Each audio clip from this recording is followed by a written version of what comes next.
So this particular tool, it's called the Media Asset Intelligence Platform. As Prasenjit mentioned, we were developing it for another purpose, which is mostly for automobile industry, to videograph automobile industry processes and then do whatever you're doing on spots, something similar in automobile.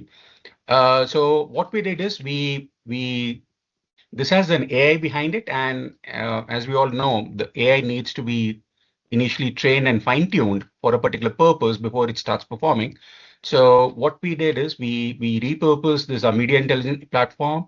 We first trained it on sports. We gave it basic information as to what sports is.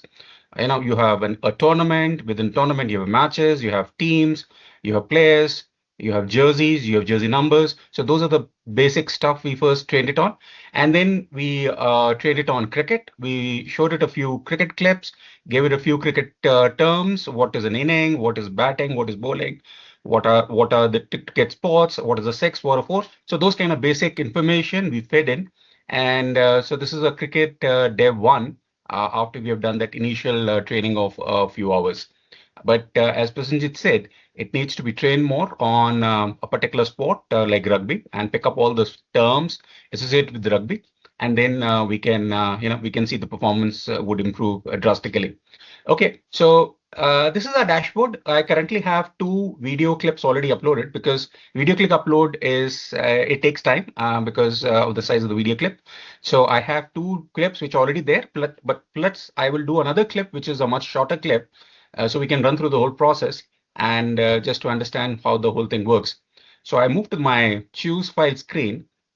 I have multiple folders. I've got a processed folder, I've got an unprocessed folder, a processed folder, and then I have a archive folder. So from the unprocessed folder, I'm picking up a short clip of a video match, of a cricket match. The name, we have deliberately not mentioned what this match is about. We just say it's a cricket match.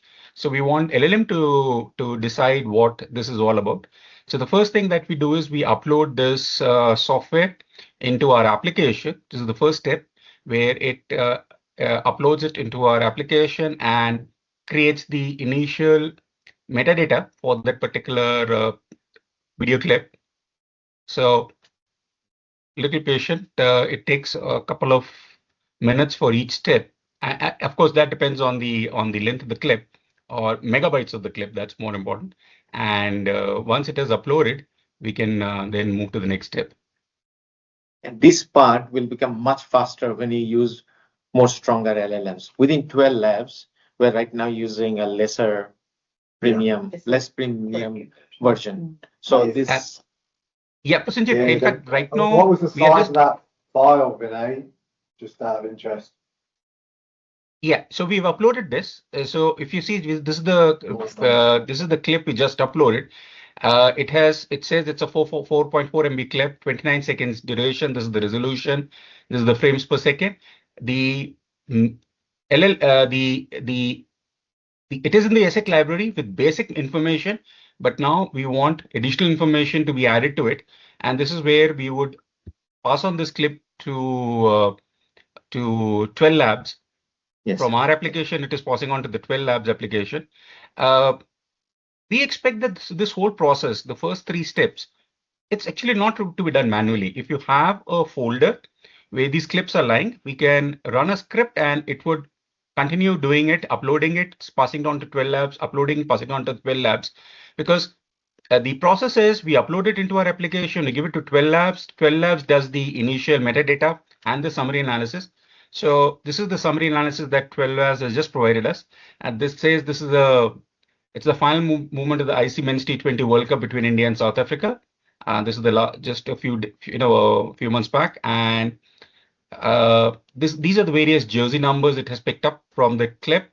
And these are all the details. So in fact, just for our benefit, we'll just play that clip also. So it has now moved from the media folder. It has moved to the processed folder. This is the clip. And if you go and this is the original copy of the clip it has saved. So just for the benefit, we'll just play this clip once. It's in the air. It's India who win the T20 World Cup after 17 years. The drought is over. An ICC tournament after 13. They all go to ground. They worked extremely hard for this. Have a look at the support staff there. And they become the unbeaten team to hold the trophy. 50th win for Rohit Sharma as captain in T20s and the first captain to do so. Right. So we go back, and this is what 12 Lab says. These are the various players. These are their jersey numbers, and the clip begins with the final delivery bowled by India, resulting in a 6 that secures the victory for the Indian team. It is followed by an extensive celebration and other stuff. So this is what it says. Now, once we have done that, we can do a more detailed lookup what the video clip saw. So the video clip, AI basically saw the whole clip, 30-second clip, and AI, it has a better eye than a human being and spotting things in every frame, and it spotted a lot of stuff. It even spotted other jersey numbers. This is the people who are outside in the stands and celebrating. It even spotted those people. It could not get their names, but it spotted their jersey numbers also. So it could spot a jersey number. We can fine tune it to only spot jersey numbers of people who are on the field, not outside the field, or people who are rushing onto the field at the end of the match for celebration. We can say, okay, ignore all those. So that's all part of a trading that we can do. So it spotted a 6, it spotted the final ball, the match winning movement. This is the team. So it spotted a lot of stuff. Now, once it has done that, we can do a lot with this particular clip. The first thing that we can do is we can go and do so I have multiple other clips. Let me first show you, because it will now run it across all three. This is the first clip that we just uploaded. There's another clip. This is an India-Pakistan match, and there's another clip. This is a New Zealand-Australia match. So we have 3 clips. So in fact, let's look at this particular match. What does it say about this particular match? So this is the match. This is the T21 World Cup final between New Zealand and Australia. This is the summary it has provided. This is the T20 match, and these were the players involved. And these are some of the highlights, the crowd reaction, because it's a longer clip of about 10 minutes, 12 minutes. So it has more data to report. And similarly, if you look at the third clip, which is this one, and we say, what is this clip about? And this is the Asia Cup final between India and Pakistan, which was played in Dubai. And this is the information it gathered. So for every match, which we upload and send it to 12 Labs, it gets this data. So this is the starting point. After this, the local LLM then takes over, which is OpenAI. So if I showed you the dashboard, we have a multimodal LLM. What we did till now is the multimodal LLM, and anything that we do beyond this is the generative AI LLM that is from OpenAI, GPT 5.2, but we could be using any model. I mean, that really is up to us. Even for hair, we have other options in the market. Today, 12 Labs is the market leader, but we have similar products from many other companies. Depending on their costs, running costs, we can decide which particular LLM to go with. So a lot of things we can do. The first thing I'd like to show you is highlights. So let's pick up we'll pick up the New Zealand Australia match, and we'll say we want to look at some highlights. So it will run through the match. You'll have to be patient with me. It'll take about 2 minutes. It will pick up what it considers to be the highlight moments of the match. Because we've told him what a cricket match is. The highlights it understands. A 6 is a highlight, a 4 is a highlight, an out is a highlight, a celebration is a highlight, and a controversy on the field is also being captured. That's captured as an event. So it captures all those. So it takes a little bit of time to that.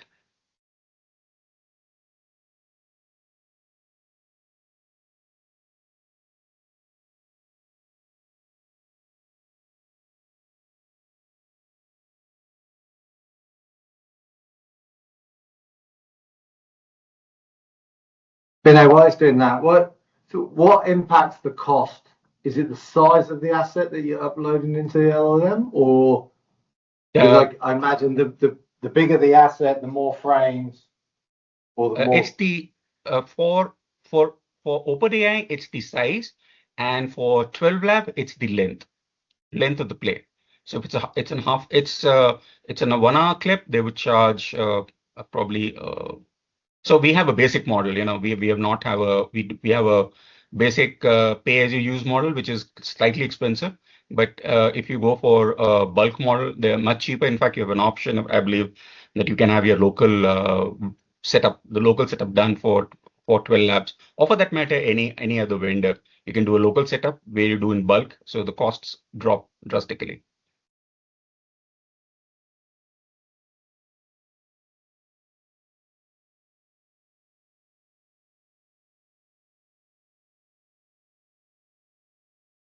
So just as a filler topic, while the LLM is creating the highlights, so based on the feed that we have given, right, that this is cricket is all about, these are the highlights, the six is a highlight, wicket is a highlight. The previous one, which was the summary, that gets generated based on the media clip. So you upload the media clip and it just writes a summary of its own. Yeah. I think it just got. Yeah.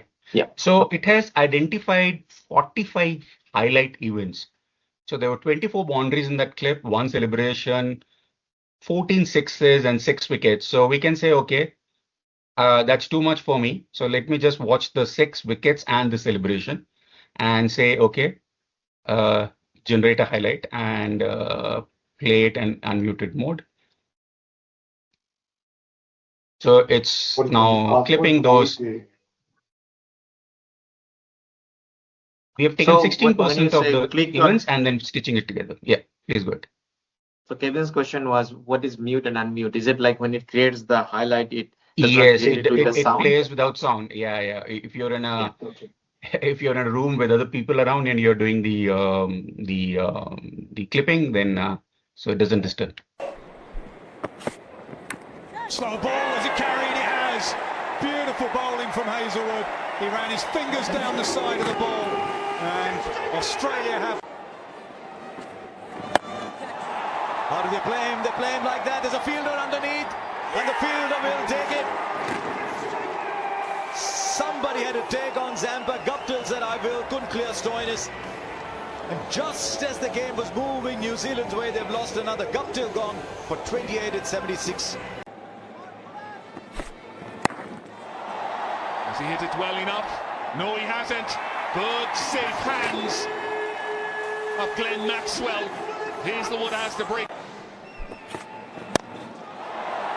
Hasn't hit this nearly well enough to win the over. For Hazlewood, that's a big one. Of Williamson, who's played well. Australia back to life with their fans. This one's high in the air. There is a man out there. Can he get to it? He can. He's got great hands. Big Darryl Mitchell. That is a wonderful catch. Bolt strikes. Finch goes early. Oh, he's got the wicket he wanted. Give me one, said Ken Williamson to Trent Boult. Here, my captain, he said. Champions, a team that can never, ever be written off. And they've finally got their hands on a men's T20 World Cup trophy, and it is richly deserved. Improve with every game, have Australia. They are now a champion team. The Aussies. Glenn Maxwell finishes off with a switch it too. Mitchell Marsh, the Aussies. The elusive title. It's coming back to Australia.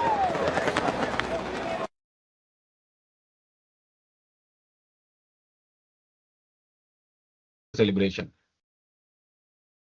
Okay, but yeah, but the actual joining it again is done by 12 labs. The 12 labs helps us because a copy of the clip is available with 12 labs. We can then request it to do whatever we want from the clip. What ChatGPT does is more on the search. So I'll move to the next one. Yeah. So I have another one. This is the highlight generation, and of course we could just recreate some other highlights instead of doing the wickets and the six. We can say, okay, let me just for the sake of it, if I do that, it'll take another 3 minutes, and we'll create all the sixes, 14 sixes that it spotted in the numbers are correct. We have already validated that the numbers are correct. So it really depends on the highlights. This highlight only had 6 wickets because it's just a 10-minute highlight, but we can do any kind of this thing. The second thing that we have is called a movement search. Now we have 3 clips, and we just say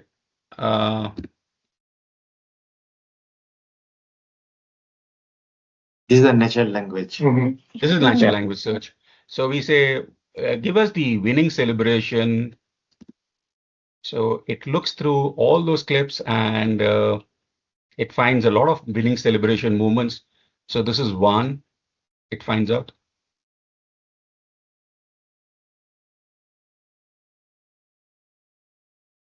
And it even, you know, it identifies this as a separate moment, the fireworks going on. So anyway, we can just skip through all the celebration movements. It's the same celebration movements from the same match, and you know, it starts. In fact, it says that celebration starts here. So this is also part of the celebration. And similarly, this is the other match that we picked up. So this is a celebration of a wicket being taken. So this is not really 100% true celebration, but if I go down,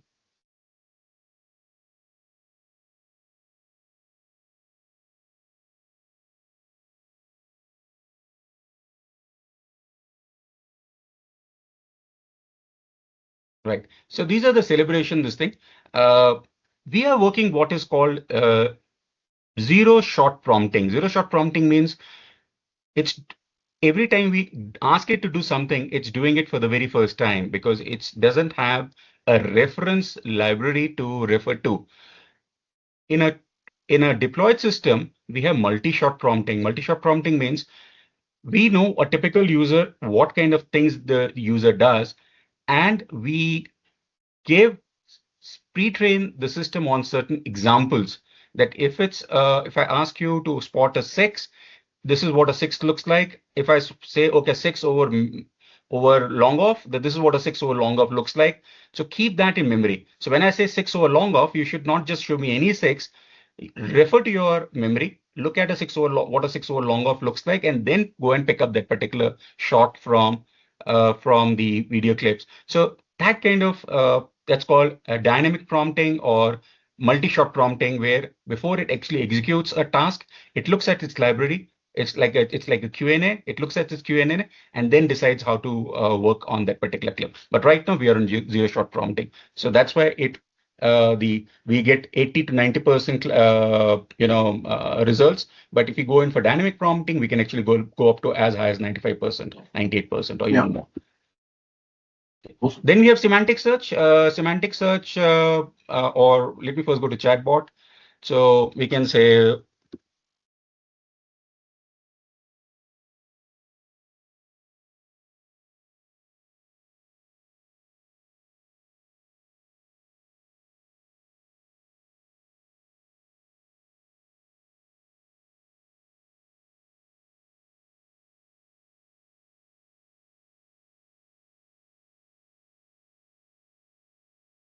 it generated because it's got 3 clips. It says it found the word winning in all 3 because winning a match was all 3. But from the word New Zealand and Australia, it says the Cricket X clip, 57%. It's sure that this is the clip that has that, and which is actually the true. This is the Australian match. This is the India-Pakistan match, and this is India-South Africa winning moment match. So we can say.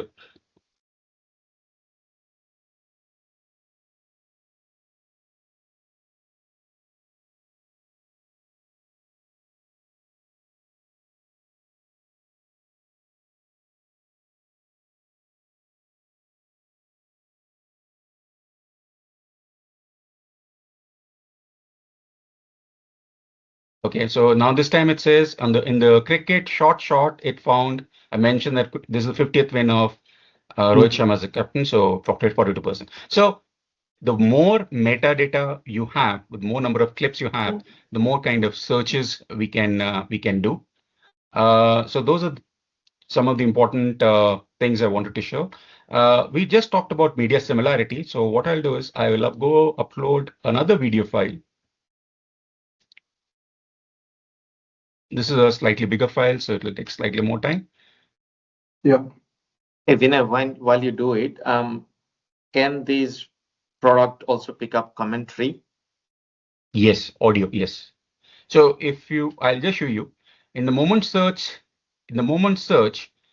we have two options, audio plus video, and we can decide whether we want to run the search across audio plus video or just audio or just video. That we can do. I'll just go back and show you that. Okay, so we have uploaded another clip. So this is another clip.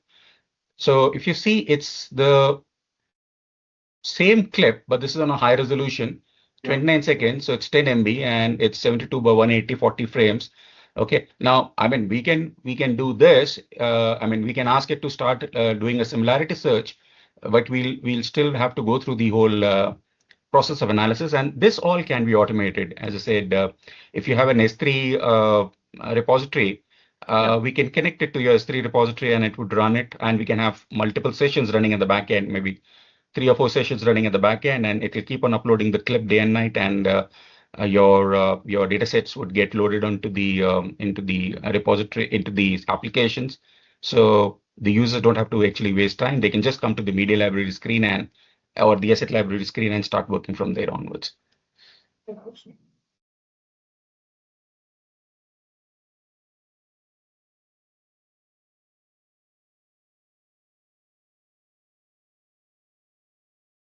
So while it gets added, this tool is also intelligent to understand timestamp, which is so critical for match reconstruction, even if it is not a super critical business requirement at this point of time, because for understanding what exactly is the sequence, right? How much is the overlap?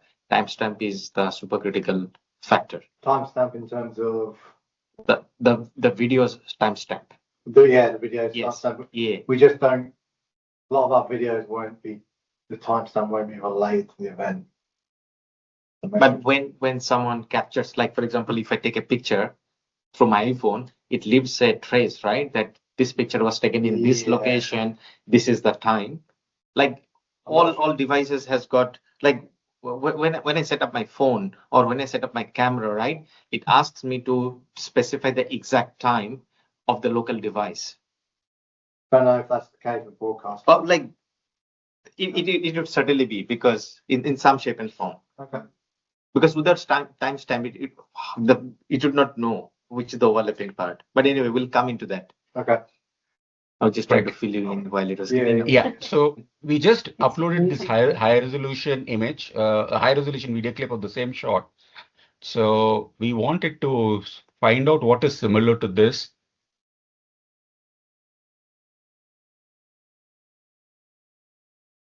So it says there's a 50% similarity with the same sport. It took a 50% because and we can put that in the search. What it did not find similar is the quality of the clip. So it found the same sport, same tournament, common team, common place, common keywords. And we can even say we can put another column here for what is the dissimilarity, and it'll tell us it's the quality of the clip that was dissimilar. So that's why it gave us a 50% similarity. This thing. It also tried to find another clips 40% similarity, because that's the same sports, but it didn't have the same keywords. So it's a different this thing. Then it found another one because the same sport, common event, but the teams were different. So that's how it does its similarity search.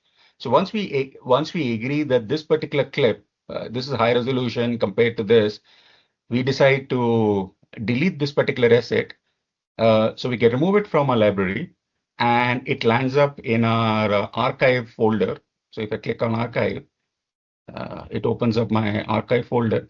So it's lying in my archive folder. This particular clip has been moved from my, just for the information, we have 3 folders. Unprocessed is where the clips start. Processed is ones which we have processed. These are 3 clips which are currently in the system as processed. And there's 1 clip lying in the archive, and there's nothing lying in the unprocessed. So it doesn't delete a clip. It actually basically moves it to the archive. And we are now left with 3 clips. So that's cool. And this could live on AWS as it's living in your local machine here. We don't have to move the assets from S3, or we do have to move. My concern is the size of the assets. Like each file would be 100 gig. So Okay, okay. So it would connect directly to your S3. So Right. this whole application can be hosted on a local server, or it can be hosted on the cloud. So we have Yeah, a version okay, of cool. this hosted on the cloud also, though it's not this particular version, it's a much older version, but there's a version that is hosted on the cloud also. So And this We was a also have major. multiple renditions, so we can put a lower quality. So what the way it works at the moment, so you upload your asset, it then creates multiple renditions, which is purposeful. These are not the duplicates. So it creates one that can go for 30 days. It stays as a high res, but less than the 100 gig. The 100 gig is the broadcast quality footage, so that goes straight into Glacier. And then there's another rendition which is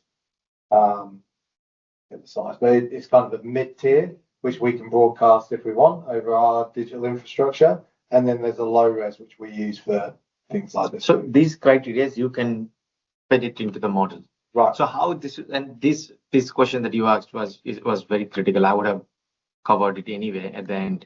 So when I was discussing with Vinay and the India team, the fact that it is currently hosted somewhere, you do not have to repurpose and bring it somewhere else Yes. to do what it is currently doing. Yeah. You can leave it, because Yeah. else it would have been a massive Big undertaking. yes, this is one super critical thing to know, and it can capture. Maybe Vinay would have covered. It can capture the resolution, the frames per second, the byte rate quality, the amount of data it processes per second, the byte rate quality, everything it can capture, and it can put it in the dashboard, just for you to know that okay, this is what exactly is the finer details of the video. Yeah, cool. Just on that, so it's going to actually create another file for every source. Is that correct? So once it's processed, it needs to put in the process location or destination for every file it actually reads. Is that correct? Yeah. So the internally the application is broken up into multiple parts. There's one section which is around upload media and asset library. So we write all the rules there, where to upload from, what to do with the asset, and this is uploading it in the application. This is not uploading it to 12 Labs. If we want to intervene after it's uploaded the asset into the asset library, and from the asset library we decide that this is not worth pursuing further and sending into 12 Labs and spending money on 12 Labs doing an assessment on it, we can actually go, and the way we have 3 folders here, we can have multiple folders here. We can create rules, and we can say, okay, this by the look of it is the same thing by this. I really don't want to process this. I know by looking at or by playing a small clip, first 5 seconds of it, this is the same thing. Move it to the archive. So I can be doing my basic management of my assets using these 2 screens, and then only send it to because the 12 Lab role starts from this particular screen. When we pick up an asset, like for example this asset, and we go. When I click, right now it's already there. Otherwise, if I say regenerate, it would again send that clip to 12 Labs saying that I'm not happy with this clip outlet. That usually doesn't happen. It's usually you have changed your ask. You go to the prompt and say, okay, the 12 Labs has been giving me this information.